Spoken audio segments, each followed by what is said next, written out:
Shalom, puji syukur kepada Tuhan, kita berjumpa lagi dalam ibadah hari ini. Kita siapkan hati pikiran untuk merenungkan firman Tuhan, supaya apa yang berkenan Tuhan boleh terjadi dalam hidup kita. Kita masih lanjut hari ini, kita akan merenungkan mengenai pujian.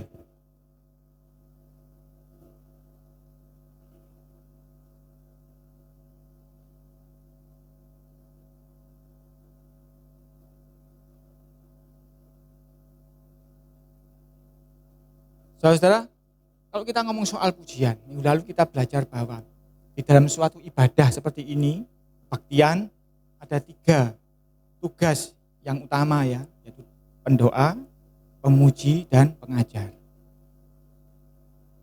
Hari ini kita akan awali dengan pujian sendiri, itu sendiri ada beberapa kategori. Ini yang utama ya, yang disebutkan, karena mungkin dipecah-pecah lagi bisa banyak. Pujian yang umum itu adalah seperti kita lakukan dalam ibadah seperti ini, itu namanya praise and worship. Pujian dan penyembahan. Pujian dan penyembahan ini sifatnya adalah seluruh daripada yang ibadah ini sebagai pemuji. Jadi kita semua dari sini sampai ke belakang sana itu pemuji. Itu praise and worship. Karena tidak satu pun yang datang yang tidak memuji Tuhan. Tidak satu pun yang datang itu tidak menyembah Tuhan. Jadi praise and worship melibatkan seluruh orang yang terlibat dalam ibadah waktu itu. Jadi seluruhnya terlibat.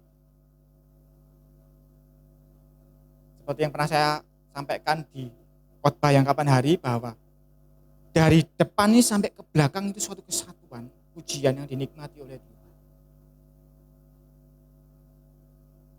Jadi tidak hanya yang di panggung sini saja, tetapi seluruhnya sampai ke belakang. Karena itu sampai ke belakang harus memuji Tuhan dengan sungguh-sungguh. Termasuk anak-anak harusnya tidak boleh guyonan, juga harus ikut pujian. Saudara-saudara, di beberapa gereja yang pujiannya diberkati Tuhan luar biasa, anak-anak itu nyanyi lompat-lompat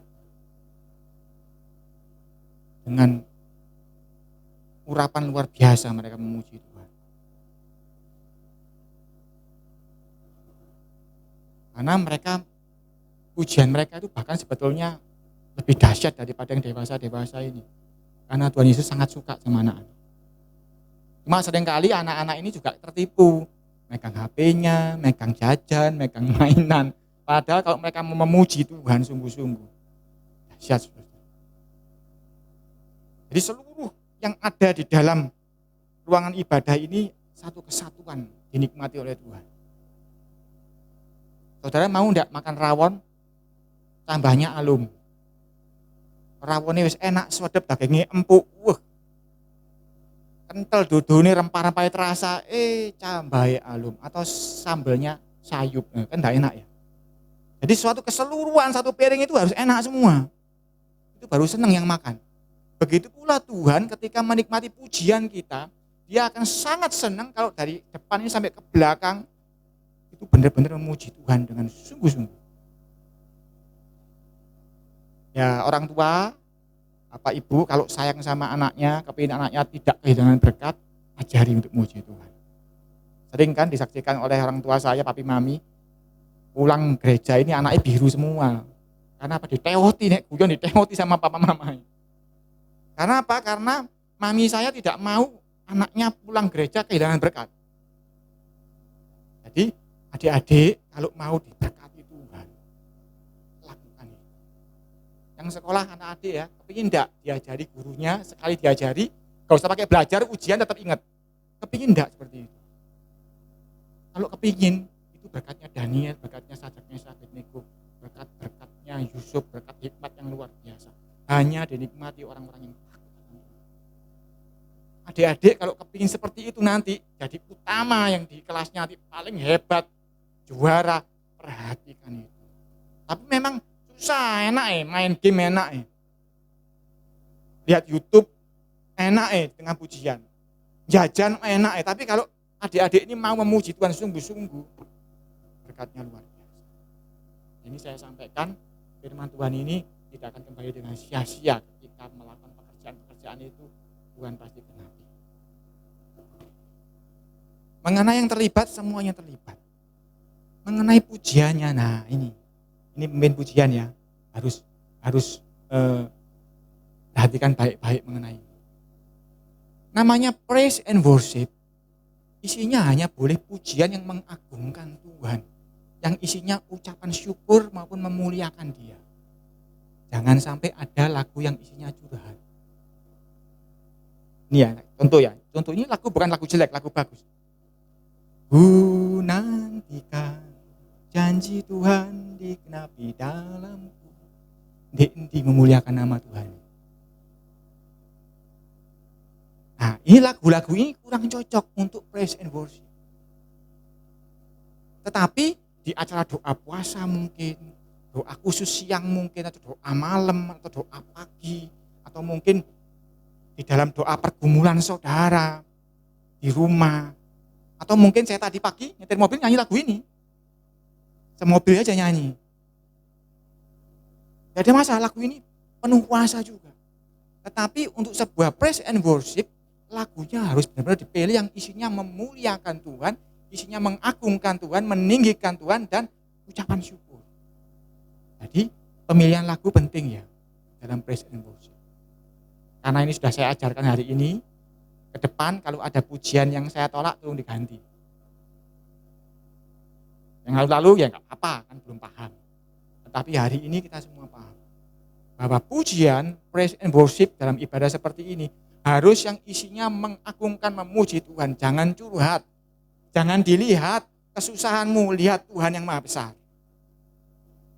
Karena kesusahan kita itu kecil dibandingkan Tuhan yang maha besar. Ketika kita mengagungkan Dia, kesusahan kita yang kecil, masalah kita yang kecil itu nanti luntur dengan sendirinya. Lagu curhat boleh, tetapi itu dilakukan nanti di acara-acara tertentu. Mungkin di ibadah tertentu yang tadi ngomong doa malam, atau mungkin doa kebaktian khusus, kebaktian pemuda, kebaktian kaum bapak, kaum ibu. Di sini belum ada ya, karena situasi tidak memungkinkan. Tetapi itu boleh pujian seperti itu. Tapi yang namanya kalau sudah pujian ini temanya praise and worship, lagunya harus lagu pengagungan yang meninggikan Tuhan, membesarkan. Itu mengenai lagu. Kita lihat di Mazmur 5 ayat 8. Mazmur 5 ayat 8, saya akan bacakan. Tetapi aku, berkat kasih setiamu yang besar. Ini Mazmurnya Daud ya. Mazmur 5 ayat 8, belum ketemu ya. Saya ulangi lagi, Mazmur 5 ayat 8. Tetapi aku, berkat kasih setiamu yang besar, aku akan masuk ke dalam rumahmu, sujud menyembah ke arah baitmu yang kudus dengan takut akan Engkau. Jadi Daud ini setiap kali datang ke bait Tuhan, dia sudah punya kemauan, orang Jawa bilang niat ingsun, aku mau sujud menyembah ke arah baitmu yang kudus dengan takut akan Engkau. Jadi benar-benar isinya kegentaran, isinya memuliakan Dia, meninggikan Dia.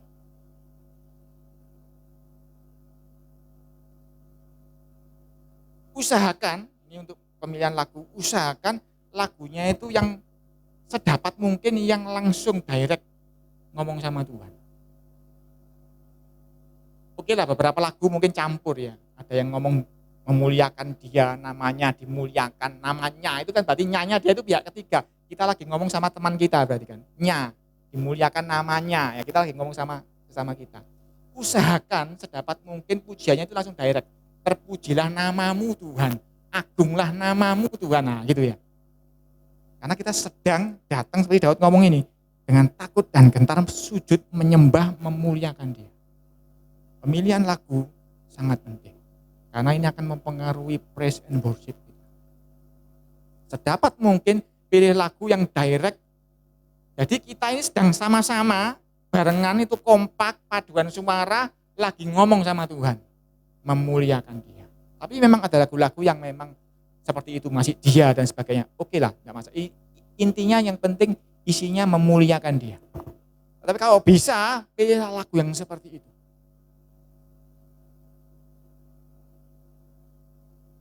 Tapi pokoknya adalah kita sedang memuliakan praise and worship. Jangan sampai ada lagu curhat, lagu pergumulan. Bukan saatnya kita menyanyikan lagu pergumulan. Boleh di kesempatan yang lain. Tetapi di dalam ibadah utama seperti ini, ibadah raya, yang judulnya praise and worship, enggak cocok. Daud setiap kali datang ke bait Tuhan dengan sikapnya seperti itu. Dengan takut akan Engkau.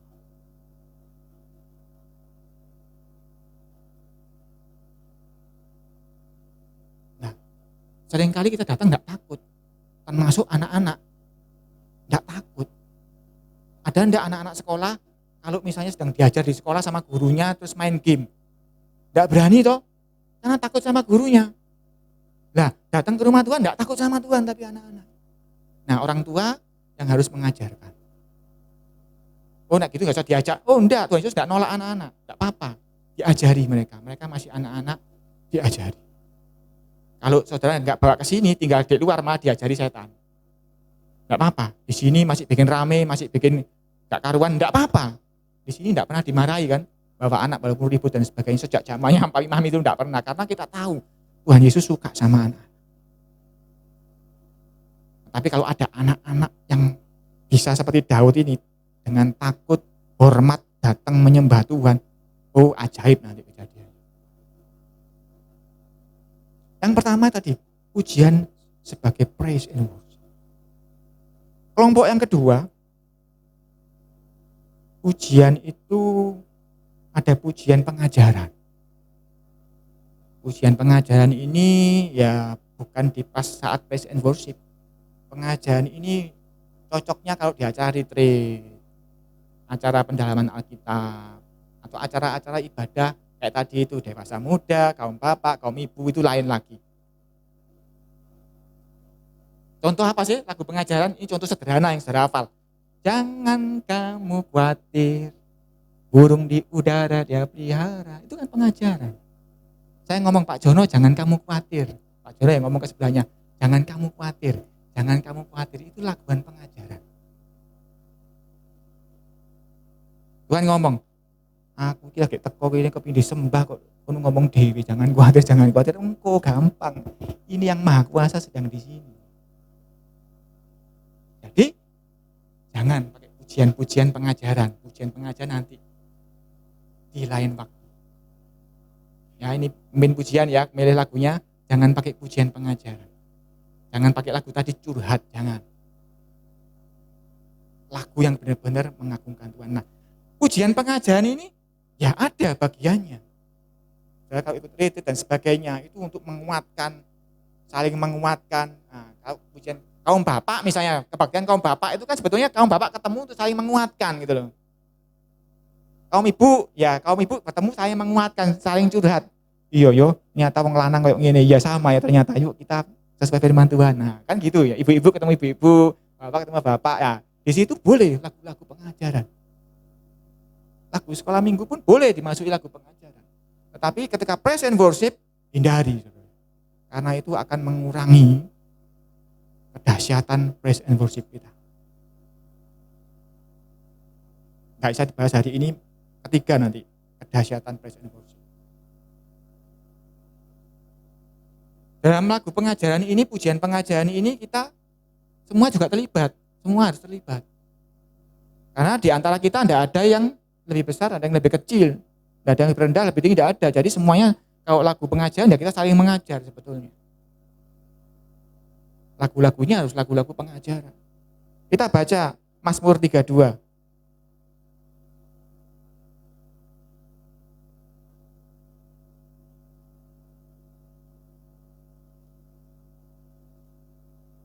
Mazmur 32 ayat 1. Dari Daud. Yang tadi juga Daud ya, ini Daud lagi ya. Memang saya kan sudah ngomong minggu lalu. Daud itu pakarnya pujian. Dari Daud nyanyian pengajaran. Jelas ya dikatakan nyanyian pengajaran. Berbahagialah orang yang diampuni pelanggarannya, yang dosanya ditutupi. Intinya emang ada lagu pengajaran itu, ada nyanyian pengajaran. Jadi yang saya sampaikan saya nggak berani ya. Saya kemarin sudah ngomong kan, ketika naik mimbar itu saya datang dengan takut dan gentar. Yang saya sampaikan selalu saya cari firman Tuhan. Dasarnya harus ada. Seperti yang saya bagikan God Speaks dalam grup WA, itu yang ada di buku itu ya cuma gambar, sepotong gambar itu saja. Tapi saya kan nggak mau telan mentah-mentah, saya selalu cari ayatnya ada enggak, betul enggak omongan God Speaks seperti ini tuh ada dasar alkitabiahnya apa enggak. Nah itu selalu saya lampiri banyak ayat kan. Itu enggak ada di buku itu ayat dari saya sendiri. Saya renungkan sendiri. Nah ini juga begitu. Pujian pengajaran ada, Daud sendiri ngomong nyanyian pengajaran.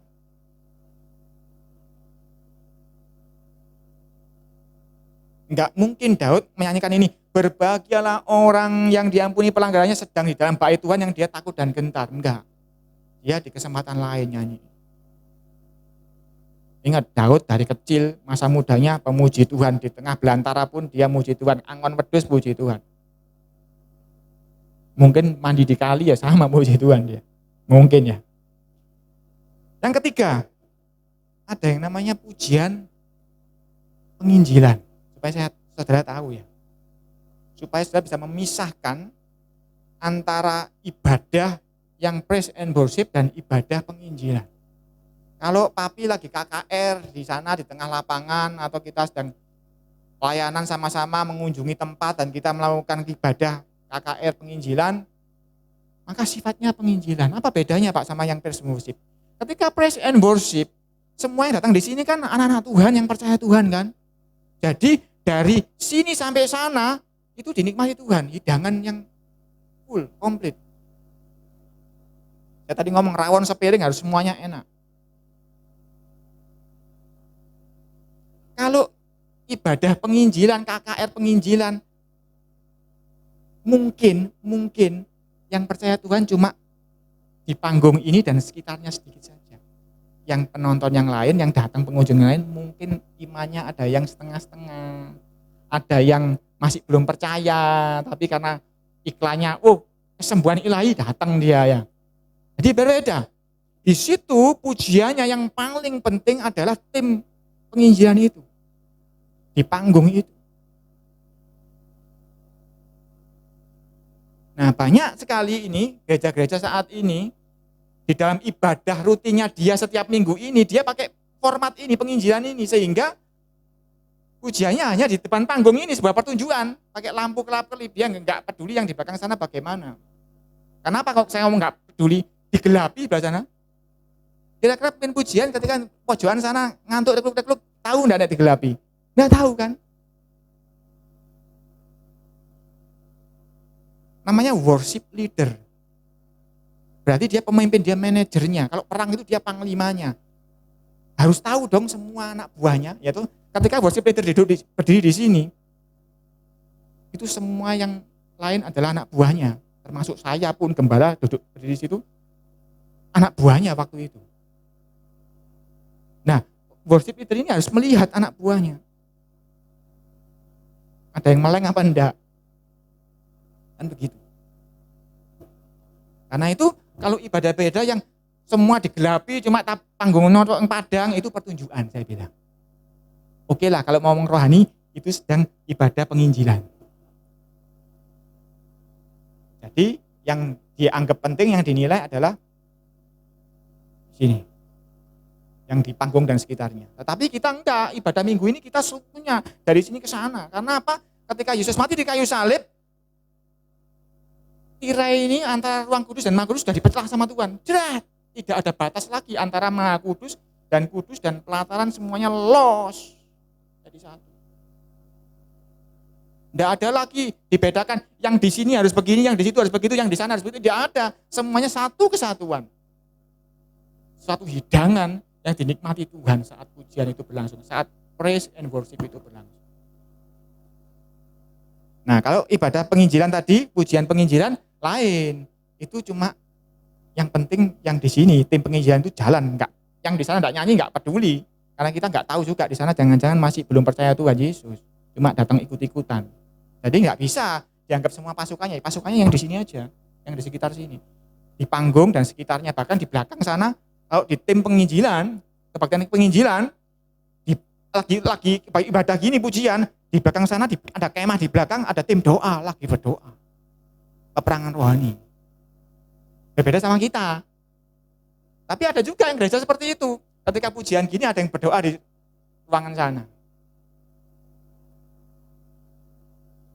Itu kurang tepat. Karena apa? Kalau dia masuk di sini, yang doa di ruangan itu masuk di sini semua, ikut muji Tuhan. Wow, dahsyat ini pasukan di sini.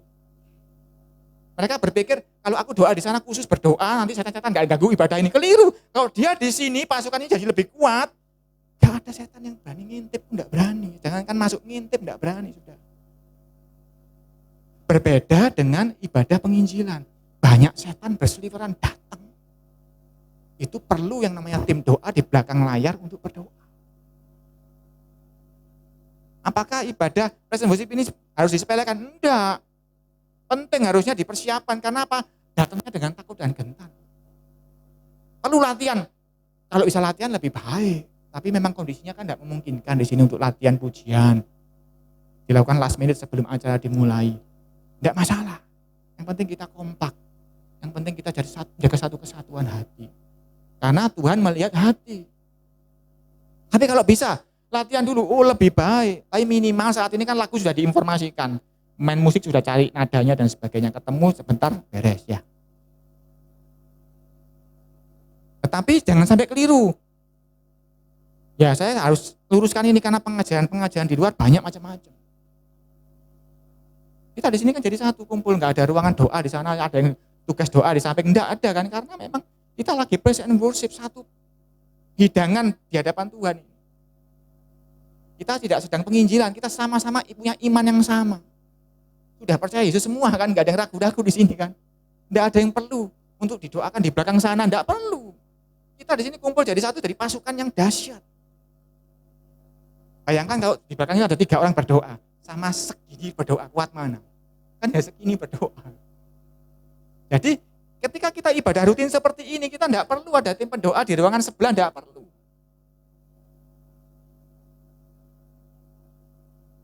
Tapi kita tahu bahwa ada namanya ibadah penginjilan yang dibedakan antara di panggung dan di luar panggung.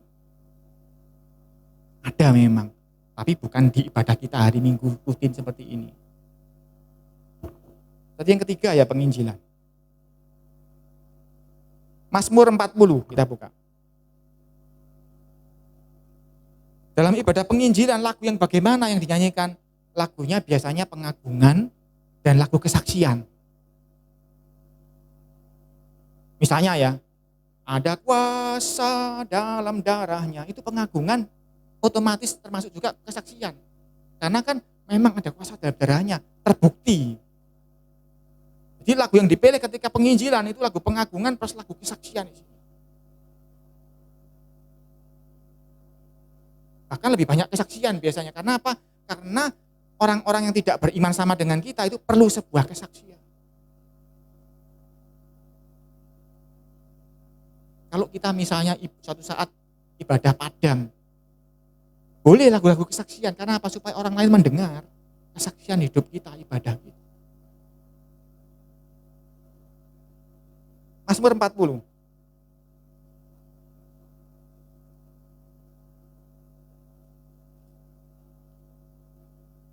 Ayat 4.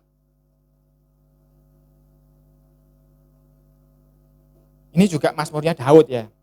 Ia, Tuhan, memberikan nyanyian baru dalam mulutku untuk memuji Tuhan kita. Banyak orang akan melihatnya dan menjadi takut lalu percaya kepada Tuhan. Kita kan sudah percaya semua sama Tuhan toh. Kita kan tidak perlu dengar pujian lalu percaya, tidak perlu kan. Nah ini loh lagu penginjilan. Lagu kesaksian. Yang orang mendengarnya, oh di dalam darah Yesus ada kuasa, ada kesembuhan. Lalu percaya. Tuhan. Nah jadi lagu-lagu yang isinya penginjilan, isinya menguatkan iman sesama kita, bukan waktunya di dalam praise and worship. Boleh di ibadah yang lain. kaum bapak, kaum ibu, remaja, anak-anak, boleh. Tetapi dalam ibadah umum seperti ini, praise and worship, tidak cocok. Karena kita semua sudah punya iman yang sama. Percaya Yesus Tuhan. Tapi ada ternyata yang Daud ngomong, Tuhan memberikan nyanyian baru. Tuhan memberikan nyanyian baru dalam mulutku. Itu lagu-lagu, sebetulnya lagu-lagu untuk penginjilan.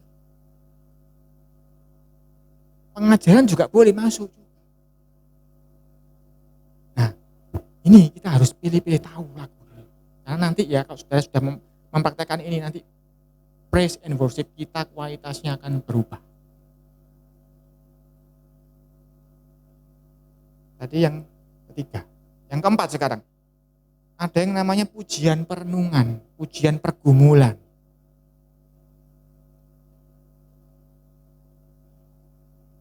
Ini banyak nih lagu seperti ini. Ya Tuhan, ku percaya, aku percaya, lewati lembah air mata. Ini lagu pergumulan. Kalau kita bawakan di praise and worship, boleh, enggak apa-apa, tetapi akan mengurangi kuasa kedahsyatan praise and worship kita. Boleh dinyanyikan dalam ibadah-ibadah yang lain. Atau engkau sedang nyuci baju, sedang mengendarai mobil, motor, boleh sambil nyanyiin. Tuhan, aku percaya. Walaupun melewati lembah air mata, aku percaya. Boleh dinyanyikan ini. Pujian penuh kuasa ini. Biasanya ini dinyanyikan secara pribadi atau kelompok-kelompok yang khusus kayak tadi di kaum bapak dan sebagainya. Lagunya lagu yang isinya pergumulan dan lagu yang meningkatkan iman.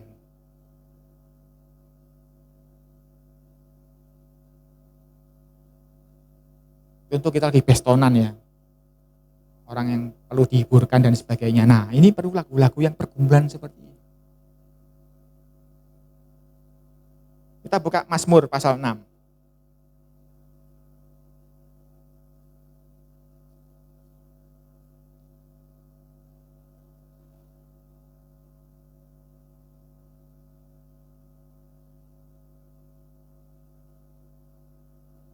Ayat 7. Ini Daud ya yang bermazmur ya. Lesu aku karena mengeluh. Setiap malam aku menggenangi tempat tidurku dengan air mataku. Aku membanjiri ranjangku loh.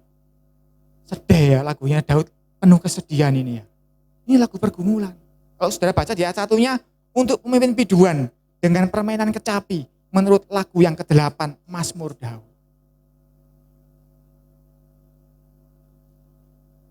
Jadi ini Mazmur Daud tapi isinya pergumulan.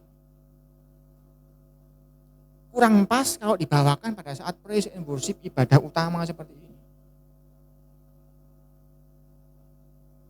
Itu 4 golongan ya sudah, saya nggak akan perpanjang banyak-banyak. 4 itu yang utama. Kalau mau detail lagi bisa banyak macamnya, tetapi 4 itu utama. Dari sini kita pun sadar bahwa ketika datang mulai memuji Tuhan dari awal itu, yang nyanyi tidak harus cuma song leader, sampai ujung ke belakang harus nyanyi karena pemujinya keseluruhan. Keseluruhan adalah pemuji. Dan keseluruhan ini itu di tangannya worship leader, dia pemimpinnya, semuanya anak buah. Karena itu ketika worship leader ngomong, berdiri, lain kali tidak perlu ngomong mengundang. Karena apa? Anda pimpinan worship leader. Tidak perlu mengundang. Mari saudara-saudara kita bangkit berdiri. Karena mengundang itu seakan-akan sungkan. Boleh ngomong, yang tidak tahan boleh tetap duduk. Boleh, tidak masalah. Tetapi harus tahu posisinya adalah pemimpin saat itu. Pemimpin bisa menginstruksikan yang dipimpin untuk melakukan sesuai dengan yang sudah dia atur.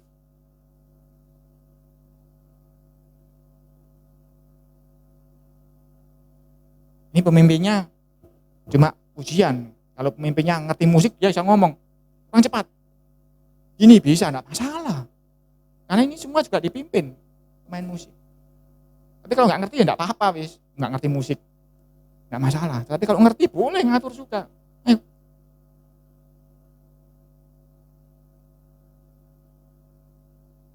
Jadi ketika worship itu sudah berdiri di sini, saudara semua harus sadar itu pemimpinmu saat itu. Harus perhatikan dia ngasih instruksi apa.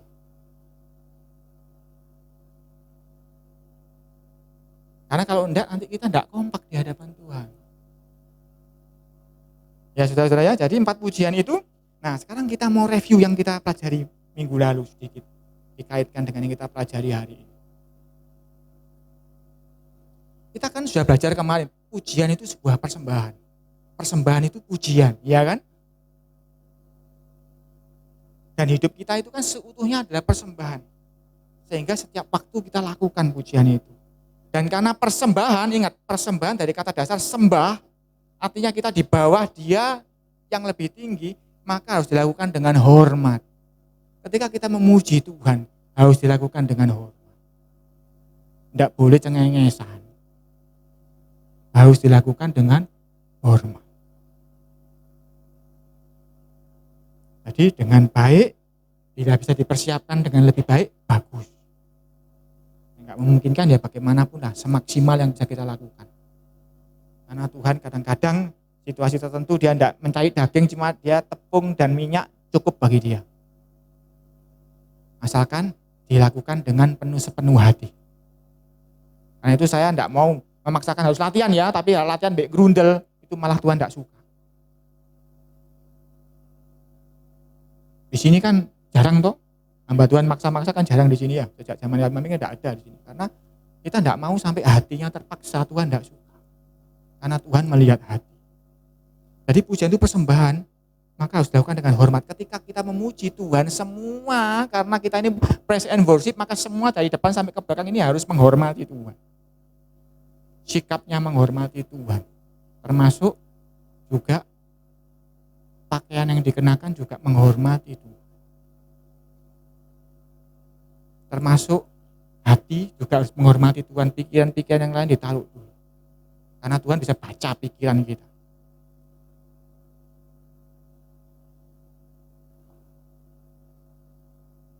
Yang kedua kita belajar pujian itu menceritakan perbuatan Tuhan. Jadi ketika kita memuji itu tentang dia, bukan tentang kita. Karena itu ketika praise worship tadi saya ngomong, jangan lagu curhat, karena curhat itu kita ngomong tentang kita. Jangan, kita harus ngomong tentang Tuhan. Pujian-pujian yang dipilih harus pujian yang tentang dia. Memuliakan dia, ngelem-ngelem dia, bersyukur atas kebaikan dia. Pujian harus tepat sasaran. Karena pujian itu harus tentang dia, menceritakan dia. Yang ketiga kita belajar bahwa pujian itu bersyukur.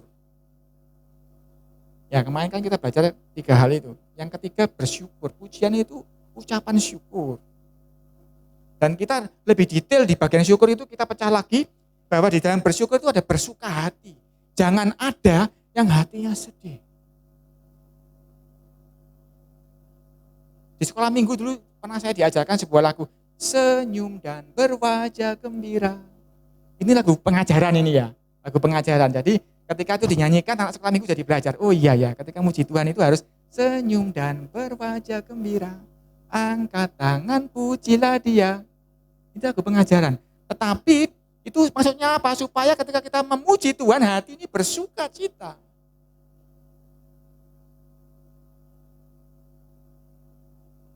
Pak, tapi Hana itu doa sambil nangis-nangis. Nanti doa puasa kamu nangis-nangis. Tapi ketika praise and worship, kamu bersuka cita.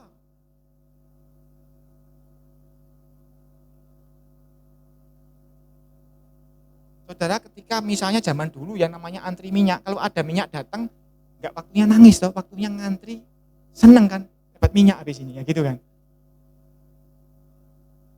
Walaupun aku tadi berangkat, aku digegeri bojoku, sedih aku, tetapi ketika masuk pintu ini, engkau sudah harus mengubah hatimu bersuka cita karena berjumpa dengan yang maha kuasa, yang bisa menolong saudara, yang bisa melakukan perkara besar. Masuk ruangan ini hatinya sudah harus bersuka cita. Apapun yang tadi engkau alami, bangun masih ngantuk, digugah aku, durung waktu tangi dirangikno mbek mbokku misalnya. Tinggalkan semua, masuk ke sini sudah harus dengan hati bersuka cita.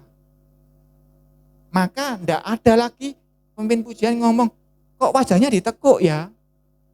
Nah sebetulnya pemimpin pujian itu sebetulnya kepingin yang nyanyi semua bersuka cita loh. Ini sudah kita bahas minggu lalu, jadi ayatnya sudah tahu ya.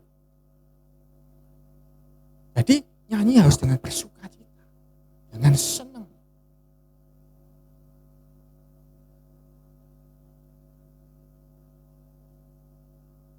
Bayangkan saudara, ketika orang Israel ngelilingi tembok Yeriko 7 kali, rasanya sedih ya.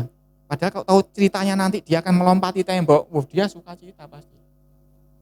Mesti mbak senyum-senyum gini. Deloken ya, deloken. Kok hari ke-7 lihatan gitu ya. Tetapi kan enggak tahu hari ke-7 kita jadi apa. Tetapi kita harus bersuka cita dengan iman bahwa kita sedang menyembah yang Maha Kuasa. Kapan hari pujian ngomong, aku tahu tanganmu bekerja walaupun aku belum melihat. Ya.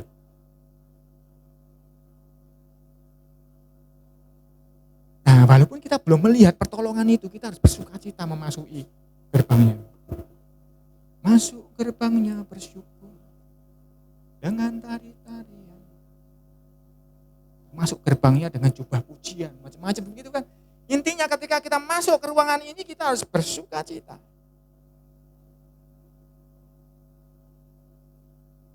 Saudara masih ingat Mazmur 37 ayat 4 kalau enggak salah ya. Bergembiralah karena Tuhan, maka engkau akan menerima yang engkau inginkan hatimu. Nah banyak praise and worship kita itu bosong karena masuk enggak bersuka cita. Kalau kita datang masuk seperti bersuka cita, bergembira karena Tuhan, maka apa yang diinginkan hatimu Tuhan akan berikan. Tapi kan dorong, dikekno yo gak seneng aku ya keliru, karena di dalam prinsip kekristenan beri maka engkau akan diberi. Bersuka cita maka akan dikasihkan itu yang bikin engkau suka cita.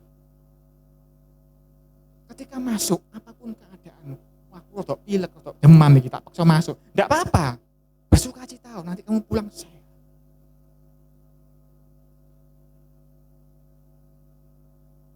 Kadang ini kita enggak tahu bahwa ketika kita mengucap syukur di hadapan Tuhan, hati ini harus bersuka cita. Bayangkan saudara bancaan, bestonan, ngundang sama terus mukanya matututnya. Kira-kira sing dikei rawon kolu mangan enggak? Enggak kolu toh. Iya toh. Wong tuan rumahnya mecucu ngono ae. Saya dulu kan marketing ya, biasa nraktiri customer ya.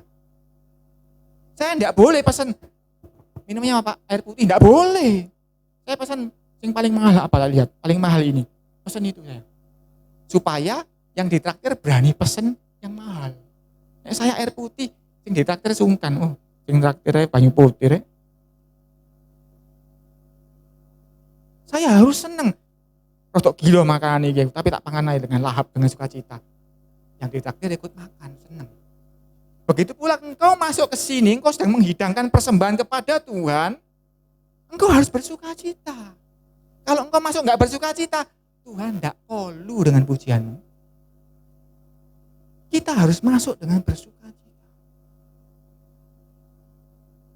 Dan Mazmur 37 ayat 4 itu, bergembiralah karena itu dasar untuk bersuka cita. Yang kedua kemarin bersyukur itu ada pengagungan memuji Tuhan. Memuji, tadi kita sudah bahas ya, sudah pengagungan ya. Memuji ya, kita harus menempatkan diri di bawah yang dipuji. Kita tidak boleh dengan kesombongan menyanyi. Kita harus menyanyi dengan kerendahan hati. Yang ketiga, ucapan pujian syukur itu persembahan. Ada penyembahan. Tadi kita sudah bahas soal penyembahan ini. Di dalam bersyukur ini, bagian terakhir ini dahsyat yang kemarin tak suruh simpen ya. alasan bersyukur harus jelas. Pak, bestonan untuk apa Pak? Pokoknya bestonan aja lu karo bingung. Bacaan apa Pak? Oh iya, anakku lulus. Nah, kan jelas ya alasannya. Nah, kemarin kita lihat bahwa alasan utama kita itu memuji Tuhan karena sebab Dia baik. Jadi saudara datang ke tempat ini, saudara di dalam hati sudah harus tahu, aku bersuka cita, aku datang ketemu Tuhan sebab Dia baik. Ini penting alasan ini. Akan saya bahas lebih dalam di pertemuan yang ketiga.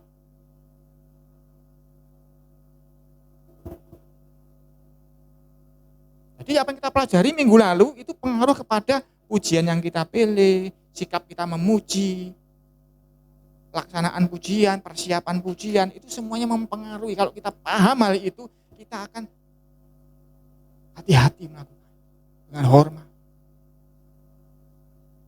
Masih ada waktu, saya lanjut. 1 poin sedikit. 1 Tawarik 23. Kita bisa nyicil 1 poin lagi supaya minggu depan tidak terlalu banyak materinya. Minggu depan bukan saya ya, 3 minggu lagi mungkin baru ketemu lagi untuk bagian terakhir. 1 Tawarik 23.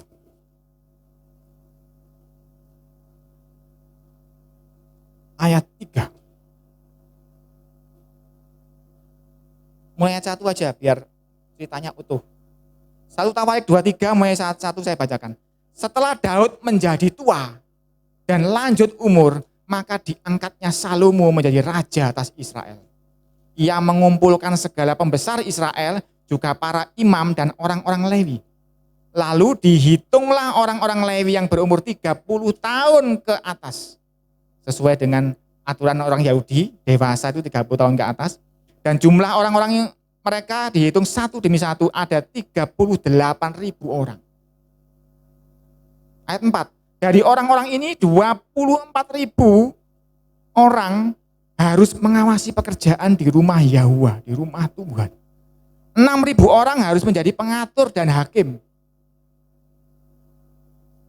Ayat 5. 4.000 orang menjadi penunggu pintu gerbang. Dan 4.000 orang menjadi pemuji Tuhan dengan alat-alat musik yang telah kubuat untuk melakukan puji-pujian, kata Daud. Jadi sudah tahu dari sini bahwa Daud pada saat dia lengser menyerahkan tongkat kerajaan kepada Salomo, dia enggak ngurusi bagaimana manajemen kerajaan. Dia ngurusi bagaimana manajemen puji-pujian. Betapa pentingnya pujian ini di hadapan Daud. Kalau sudah tahu, Daud itu memaksa pasukannya, jenderal-jenderalnya untuk ngatur kebaktian. Jadi betapa pentingnya, betapa Daud menghormati momen puji-pujian ini. Jadi Salomo itu aslinya mek nglakokno tok yang diatur sama Daud. Termasuk hartanya, termasuk manajemennya itu sudah disiapkan oleh Daud. Otak di belakang layarnya itu sebetulnya Daud. Jadi ada 38.000 orang Lewi dibagi 24 itu untuk mengawasi pekerjaan rumah Tuhan. Macam-macam ya. Persembahan, kebersihan, pembangunan, macam-macam pokoknya. Itu banyak sekali. 6.000 ngatur, pengatur dan hakim, pengawas mungkin ya. 4.000 penunggu pintu gerbang. Penunggu pintu ini dulu pernah saya bahas dulu sekali. Ini penting posisinya, tapi saya nggak akan bahas hari ini lagi ya. 4.000 untuk puji-pujian. Bukan 40 orang loh ini, 4.000 loh, bukan 400 loh, 4.000 orang urusi puji-pujian, saudara-saudara. Nggak ada gereja zaman sekarang yang 4.000 orang urusi puji-pujian. Daud memberikan porsi yang luar biasa untuk puji-pujian. 4.000 orang. Dan perhatikan di bagian terakhir tadi, menjadi pemuji Yahuwah dengan alat-alat musik yang telah kubuat. Jadi Salomo nggak pernah bikin alat musiknya, Daud semua yang bikin alat musiknya. Nah ini untuk pemain musik ini ya. Untuk pemain musik. Posisi Anda pemain musik ini tidak kalah pentingnya dengan worship leader. Kalau saudara tahu kenapa kok Daud melibatkan musik, kalau saudara pelajari pemain musik pertama itu keturunannya Kain, namanya Yubal. Saudara baca di Kejadian. Jadi di awal-awal zaman dahulu kalau sudah ada yang bermain musik, ahli kecapi, ahli suling dikatakan, Yubal. Kenapa musik ini begitu penting? Bahkan sampai sekarang musik ini memegang peran penting di dalam film-film. Saudara coba misalnya ya, nonton film horor, lagunya Upin dan Ipin. Medeni enggak filmnya? Enggak medeni. Kenapa film horor kok medeni? Ngeng gitu ya. Ketika film kuntilanak ada, oh. Jadi musik, suara-suara itu ada pengaruhnya ke jiwa dan ke dalam hati.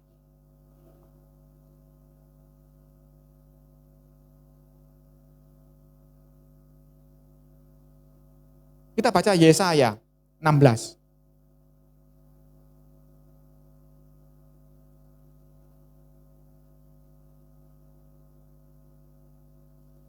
Jadi musik, instrumen, ini memegang peran sangat penting di dalam pujian. Yesaya 16.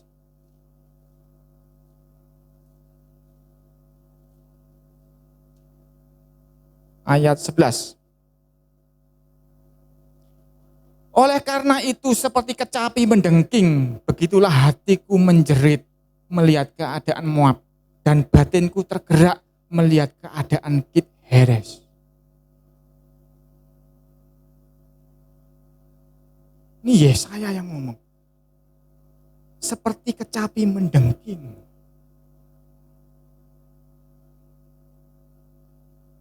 Keadaan hatiku. Ini menunjukkan bahwa antara kecapi dan hati ini ada pengaruhnya. Saudara kalau lihat penari-penari, coba kasih ono penari Bali, kasih ono lagu breakdance, lagu rap, gak cocok pasti. Dia gak akan bisa menari dengan anggun.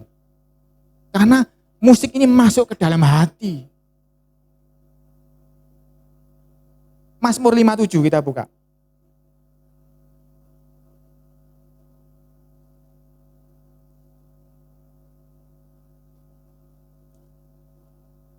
Mazmur 57 ayat 8. Ini jadi lagu pujian juga ini. Hatiku siap ya Tuhan, aku mau bernyanyi. Ya, saya bacakan ya. Mazmur 57 ayat 8. Hatiku siap ya Tuhan, hatiku siap. Aku mau menyanyi, aku mau bermazmur. Pujian ini urusan hati. Ayat 9. Bangunlah hai jiwaku, bangunlah hai gambus dan kecapi, aku mau membangunkan fajar. Jadi ketika Daud ingin membangunkan jiwanya, dia menggunakan gambus dan kecapi. Alat musik itu masuk ke dalam jiwa, ke dalam hati, tanpa bisa dimengerti oleh pikiran. Karena apa? Enggak ada kata-katanya. Tapi saya kasih kesaksian untuk para pemain musik ya.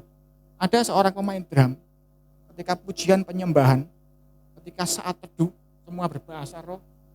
Pemain gitarnya taruh, mereka berbahasa roh. Pemain keyboard berhenti, berbahasa roh, semua ngangkat tangan berdiri. Pemain drum waktu itu roh menggerakkan, dia tetap main drum. Ada wanita tua di pojokan sana yang ada tumor, tiba-tiba kempes kena suara drum ini.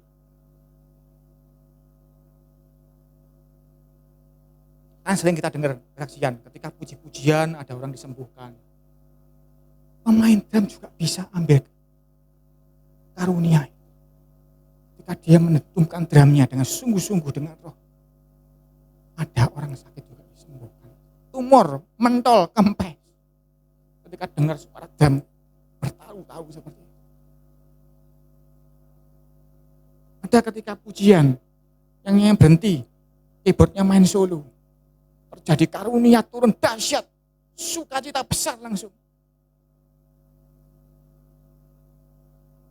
Bahkan di luar negeri ada yang sampai terjadi, semuanya tiba-tiba bergembira, tertawa di dalam roh, semuanya bahagia saat itu langsung. Hanya karena sebuah permainan keyboard yang diurapi roh. Pemain musik, jangan engkau minder, jangan engkau anggap ini enteng. Semuanya ini mempengaruhi. Pemain drum, engkau mempengaruhi dentuman musik itu. Kalau engkau lemot, ujiannya jadi kurang semangat. Kalau engkau kecepatan jadi balapan. Harus dengan serius. Pemain keyboard, pemain bass biasanya berhubungan dengan drum. Harus kompak, harus sehati. Saya dulu ketika main di sini drum, Bapak Paulus main bass, saya sering dipeloroi. Bang cepet. Karena dia yang ngerti musik, saya kan nggak ngerti, saya diajari. Oh ya, ujian gini saya harus begini. Saya dulu di sini dimarahi sama kalau nggak Pak Paulus ya Pak Yohanes, karena mereka berdua ngerti musik, saya dol-bodol nggak ngerti musik. Saya tapi rendah hati, tak turuti aja karena aku nggak ngerti. Tetapi pemain musik ini pegang peranan sangat penting. Karena kita datang seperti Daud datang ke bait Tuhan dengan hormat, dengan takut akan Tuhan. Kalau zaman dulu saudara-saudara, Musa ngumumkan, hei para umat Tuhan, besok kita ketemu sama Tuhan. Kumpul di kemah pertemuan. Kuduskan dirimu ya. Mulai matahari terbenam kok harus kudus, tidak boleh najis. Ngeri ya zaman dulu ya. Nah, saudara juga harus begitu. Tetapi saya ngomong lagi, kalau kita present worship, enggak cuma pemain musik, enggak cuma worship leader. Dari sini sampai ke belakang, kita harus sudah menguduskan diri hidup kita. Pikirannya sama Tuhan sudah. Ayo begadang yuk nonton bola. Enggak aku mempersiapkan. Besok aku mau ibadah. Nah itu perlu, penting. Karena memang harus dipersiapkan.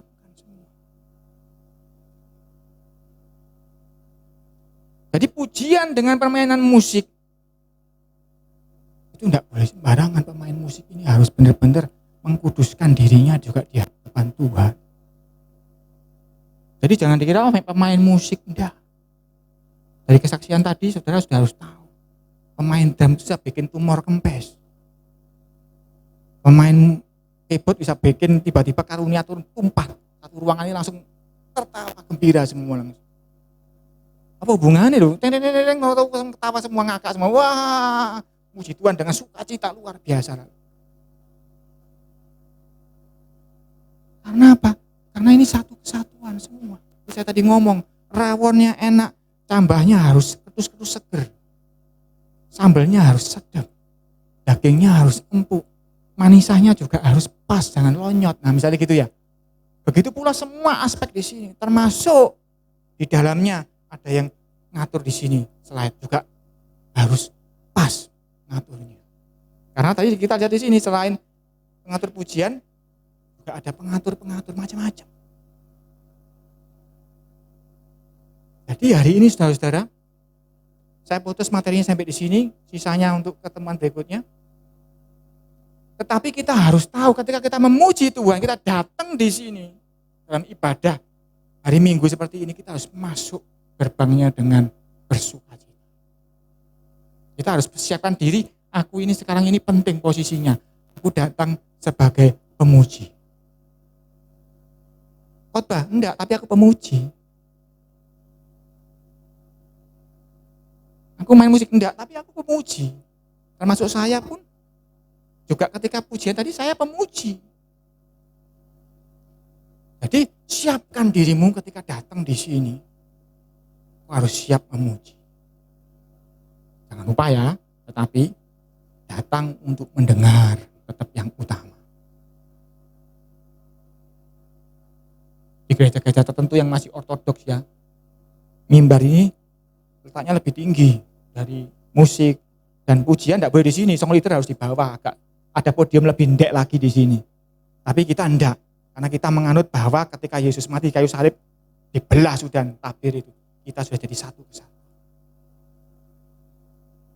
Kita harus datang dengan sukacita, kita harus datang dengan memuliakan Dia, kita harus datang dengan sorak-sorak. Itu nanti yang bikin praise and worship kita menggetarkan surga.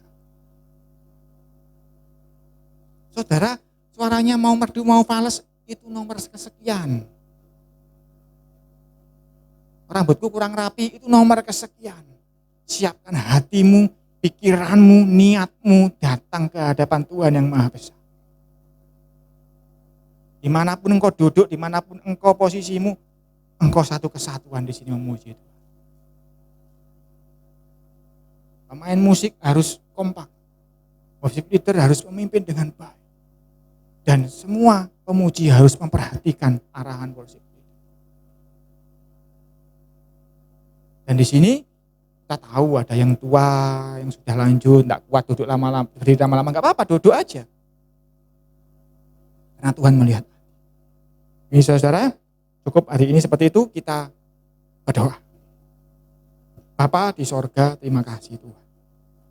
Kami sudah masuk ke sesi kedua, pembahasan mengenai pujian Tuhan. Masih ada satu sesi lagi Tuhan, biar Engkau yang akan beracara nanti, ketika waktunya tiba. Tetapi hari ini kita sudah belajar Tuhan, bahwa kami harus mempersiapkan dengan baik, termasuk pemilihan pujian, termasuk mempersiapkan hati dan pikiran, dan sebagainya Tuhan.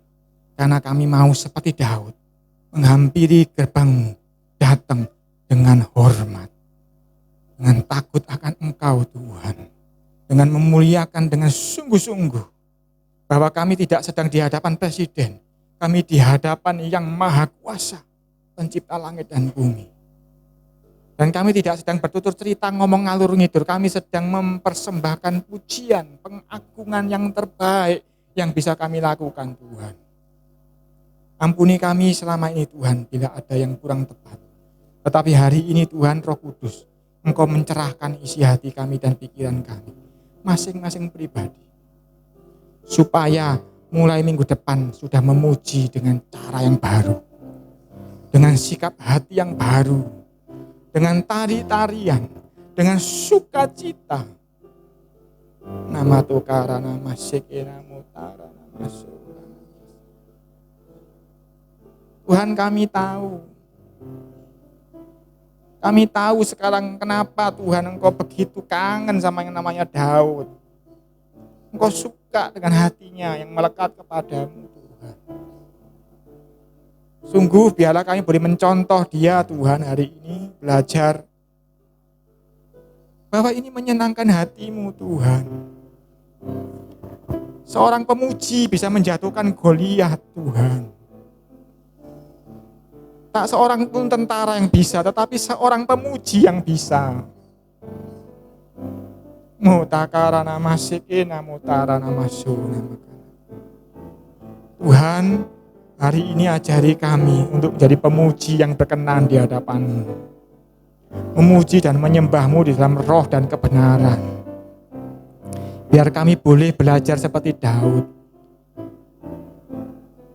Tentu Engkau sudah kangen dengan suaranya Daud yang melompat-lompat menari di hadapan-Mu Tuhan. Ajar kami seperti dia Tuhan, supaya kami boleh mengobati rasa kangen-Mu, rindu-Mu akan tarian-tarian Daud, akan pujian-pujian Daud. Ya Tuhan, kami mau menyenangkan hati-Mu ya Bapa. Setiap yang sudah mendengar, urapi dengan urapan baru, dengan pengertian baru, supaya pujian kami tidak sama lagi, penyembahan kami tidak sama lagi. Kami mau menyenangkan hati-Mu Tuhan. Hamba-Mu sudah selesai bicara, tetapi Roh Kudus terus berbicara dalam setiap pribadi, mengubahkan menjadi satu ciptaan yang baru, yang menyenangkan hati-Mu. Di dalam nama Yesus, haleluya, amin. Tuhan Yesus